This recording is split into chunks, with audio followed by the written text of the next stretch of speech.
Welcome back to Budget Chef. Today I'm going to show you how to cook a rich and satisfying egusi with assorted meat, a true Nigerian classic, packed with flavor and perfect for any occasion. Let's get started.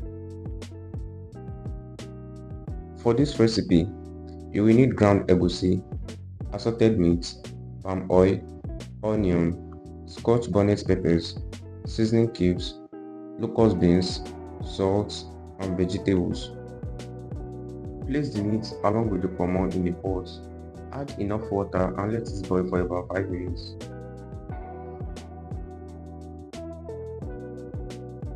Season your parboiled meat and ponmo with onion, half teaspoon of thyme and curry, half teaspoon of salt with 2 seasoning cubes. Add enough water and let it boil until tender. Save that flavorful stock for later.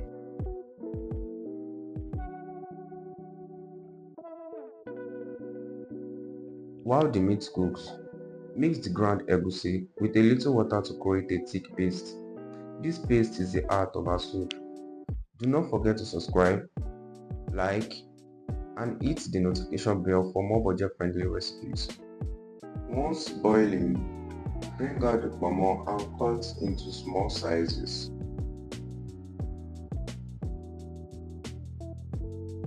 The next step is to heat your palm oil in a clean pot over medium heat.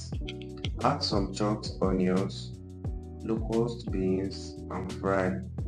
Make sure the oil do not bleach. Okay. Then carefully spoon in the egusi paste. Stir well and fry it for about 10 minutes.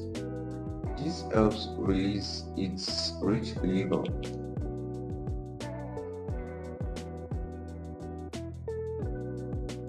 Now pour in the reserved stock from your meat. Add your scotch bonnet pepper, half tablespoon of salt, 2 seasoning cubes, and the cooked assorted meat and ponmo.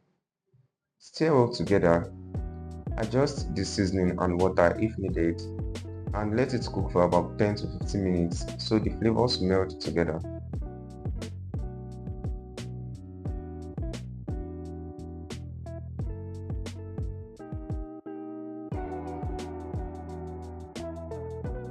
Finally, add your leafy greens. It might be ugu, it might be bitter leaf, or any of your choice. Stir gently and let the vegetables cook for 2 to 3 minutes. This keeps them vibrant and full of nutrients. And there you have it. Your delicious egusi soup with assorted meat is ready. Plate your soup and serve with your favorite swallow. If you enjoyed this recipe, please subscribe, like, and hit the notification bell for more budget-friendly recipes. Thanks for watching, and I'll see you in the next one.